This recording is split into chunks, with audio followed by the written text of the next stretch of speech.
Kita dipukul, diinjak, dicurangi. Lawan. Lawan, kasih lihat siapa kita. Kita dipukul, diinjak, dicurangi. Lawan. Lawan, kasih lihat siapa kita. Kurang najar, AFC malah seenaknya buat aturan sendiri. Dulu di awal kualifikasi Piala Dunia dimulai, AFC mengumumkan bahwa ronde keempat bakal digelar di tempat netral biar adil. Tapi sekarang aturannya dirubah seenaknya. AFC mengumumkan bahwa ronde keempat bakal digelar di negara tim Timur Tengah. Jelas dong ini tidak adil. Emang segitunya ya? Ingin menjegal timnas Indonesia biar gak lolos ke Piala Dunia. AFC kalau mau adil, pertandingan ronde keempat seharusnya digelar di luar negara Timur Tengah dong. Mentang-mentang di ronde keempat banyak tim dari Timur Tengah, terus seenaknya aja mengubah-ubah aturan sendiri. Kalau begini terus, AFC bakal mendapat citra negatif dari beberapa pihak, termasuk dari para fans Indonesia sendiri. Jadi di ronde keempat nanti, tuan rumah kini bisa ditentukan dari klasemen. Kemarin, tepat ketika kita merasa mulai dekat dengan mimpi ke Piala Dunia, tiba-tiba AFC mengganti aturan. Ronde keempat yang awalnya akan digelar di benua netral, lalu AFC berubah pikiran. Menurut dokumen resmi AFC, babak keempat akan diikuti oleh 6 tim yang finish di posisi ketiga dan keempat dari masing-masing grup pada ronde ketiga. Ke-6 tim itu akan dibagi ke dalam 2 grup berisi 3 tim. Format pertandingan dilakukan setiap tim main 2 kali. Di kualifikasi ini hanya juara grup yang akan lolos langsung ke Piala Dunia 2026. Sedangkan runner-up akan saling bertanding dalam format home dan away untuk memperebutkan tiket playoff antar konfederasi. Saat ini timnas Indonesia menempati posisi keempat grup C dengan koleksi 9 poin dari 8 pertandingan. Meski sempat diumat Australia 1-5 di laga terakhir, peluang Garuda masih terbuka dengan 2 laga sisa melawan Cina 5 Juni dan Jepang 10 Juni. Timnas Indonesia hanya membutuhkan tambahan 4 poin untuk mengamankan posisi di peringkat 3 atau 4 klasemen akhir, sekaligus lolos ke babak keempat. Saingan terdekat Indonesia adalah Bahrain dan Cina, yang masing-masing mengoleksi 6 poin.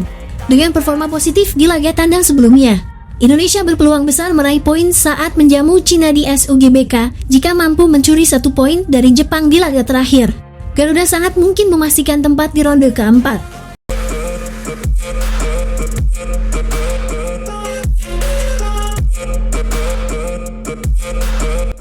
Jika lolos ke babak keempat, Indonesia berpotensi bertemu tim-tim kuat dari Timur Tengah yang saat ini menempati peringkat 3 dan 4 klasemen di grup lain.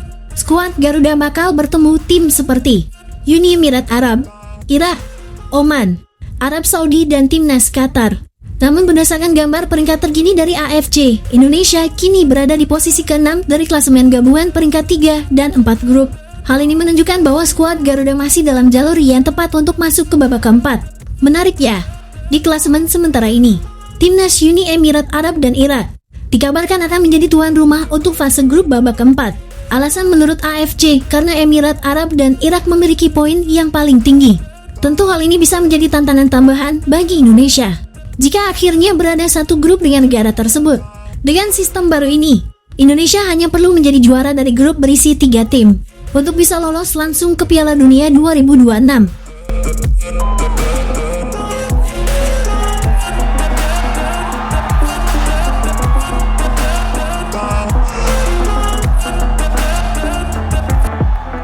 Meski begitu, persaingan di ronde keempat tetap berat, di mana harus melawan tim-tim seperti Qatar, Oman atau Uni Emirat Arab bukan perkara mudah. Tapi dengan mental dan persiapan yang matang, tidak ada yang mustahil. Sekarang mari kita bicara realistis. Bagaimana peluang sesungguhnya untuk Indonesia mencapai mimpi Piala Dunia? Saat ini posisi timnas Indonesia ada di urutan keempat klasemen grup C dengan raihan 9 poin. Kita unggul poin dari Bahrain dan Cina yang sama-sama memiliki 6 poin. Di 2 posisi termawah, peluang lolos langsung sebenarnya masih ada. Tapi harus kita akui sangat tipis dan butuh keajaiban. Begini skenario lolos langsungnya. Pertama, skenario paling ideal, Indonesia menang melawan Cina, lalu juga menang atas Jepang di Osaka nanti. Lalu Australia kalah dari Jepang dan minimal imbang lawan Arab Saudi. Jika itu terjadi, Indonesia finish dengan 15 poin dan dipastikan mengunci tiket langsung ke Piala Dunia. Tapi bisakah kita menang lawan Jepang di kandangnya sendiri? Tentu sulit, tapi itu bukan mustahil. Saya sudah komit, saya akan mendukung sepak bola nasional ini. Indonesia harus masuk Piala Dunia. Itu tekad kita. Kemudian apakah timnas Indonesia sudah benar-benar siap untuk bertarung demi sejarah? Satu hal yang patut disyukuri, untuk kali ini timnas Indonesia punya waktu persiapan yang benar-benar bagus. Bukan cuma 2 hari seperti saat melawan Australia kemarin, tapi 10 hari penuh TC yang akan digelar di Bali mulai 26 Mei mendatang. Tempatnya kemungkinan besar di Bali United Training Center, tempat yang sebelumnya juga pernah jadi lokasi TC skuad Garuda menjelang Piala AFF, dan sekarang tempat itu akan jadi markas persiapan tim menghadapi 2 laga hidup mati lawan Cina di GBK dan di markas Jepang. Dengan ini pelatih Patrick Kluivert bisa membentuk fondasi tim lebih awal, menyatukan chemistry dan menyiapkan skema khusus untuk hadapi Cina dan Jepang.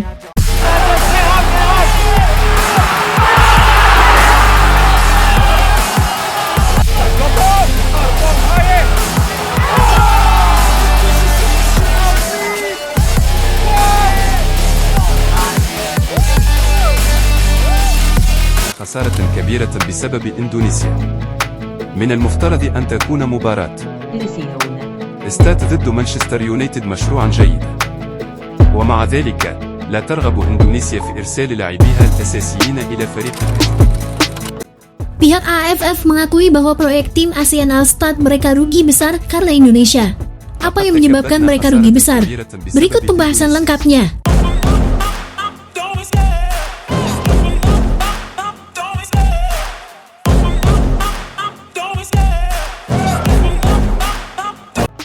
Ya, pertandingan skuad ASEAN All-Star yang akan menantang raksasa Liga Inggris Manchester United dalam laga persahabatan, yaitu pada 28 Mei 2025 mendatang mulai mengerucut. Sebanyak 17 pemain dari berbagai negara Asia Tenggara telah masuk dalam daftar sementara untuk ambil bagian, di mana dalam pertandingan bergengsi yang akan dihelat di Stadion Bukit Jalil, Malaysia. Menariknya, dari 11 negara anggota ASEAN, Filipina dan Singapura yang belum mengumumkan nama pemain yang akan memperkuat tim ASEAN All-Star.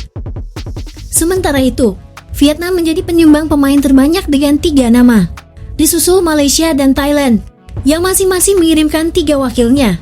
Indonesia sendiri mengirimkan 2 pemain andalannya untuk menghadapi Setan Merah, yakni bek Tangguh Asnawi Mangku Alam dan bek muda Muhammad Ferrari. Keduanya diharapkan mampu memberikan kontribusi maksimal di lini belakang tim ASEAN All-Star. Di lain sisi, susunan pemain yang diumumkan menyisakan sejumlah kekecewaan bagi para penggemar sepak bola di ASEAN. Pasalnya, beberapa nama besar dari wakil Indonesia tidak ada dalam daftar skuad, seperti Martin Pais, Jay Inzas, Tom Hai, dan beberapa nama bintang lain. Menurut semua para fans sepak bola di ASEAN, mereka dianggap memiliki kualitas tinggi dan performa solid bersama timnas Indonesia, apalagi mereka bermain di kasta elit benua Eropa. Jika dibandingkan dengan semua pemain dari Asia Tenggara, maka dari itu ketidakhadirannya nama mereka dalam daftar susunan skuad memunculkan gejolak di media sosial. Sementara untuk menjawab kekecewaan penggemar sepak bola Asia Tenggara, PSSI memberikan klarifikasi. Menurut PSSI, keputusan ini diambil berdasarkan pertimbangan agenda penting timnas Indonesia yang akan menghadapi Cina dan Jepang pada 5 dan 10 Juni mendatang. Sementara menanggapi hal ini, Federasi AFF menyatakan bahwa pemilihan pemain dilakukan oleh masing-masing negara anggota dengan mempertimbangkan jadwal klub dan pelatih nasional. Meski begitu, dilema praktis tetap dirasakan para pemainnya rutin membela timnas Indonesia. Kesempatan menghadapi Manchester United tentu pantang dilewatkan, mengingat status mereka yang pernah menyandang klub terbaik dunia dan Eropa. Namun di saat laga di atas digelar, timnas Indonesia asuhan Patrick Kluivert sedang menjalani pemusatan latihan jelang menghadapi Cina 5 Juni dan Jepang 10 Juni nanti. Di 2 laga pamungkas grup C kualifikasi Piala Dunia zona Asia, ada 2 risiko yang berpotensi didapat pemain timnas Indonesia jika membela tim ASEAN All-Star. Pertama, peluang bermain menghadapi Cina dan Jepang mengecil karena yang bersangkutan absen dalam beberapa hari latihan. Alasan itu karena laga menghadapi Cina dan Jepang sangat berdekatan dengan laga Setan Merah versus ASEAN All-Star. Kemudian risiko kedua adalah mengalami cedera, di mana dihadapkan dengan pemain-pemain Manchester United yang dikenal kuat. Personil timnas Indonesia bisa mengalami cedera, sesuatu yang dihindari semua pesepak bola.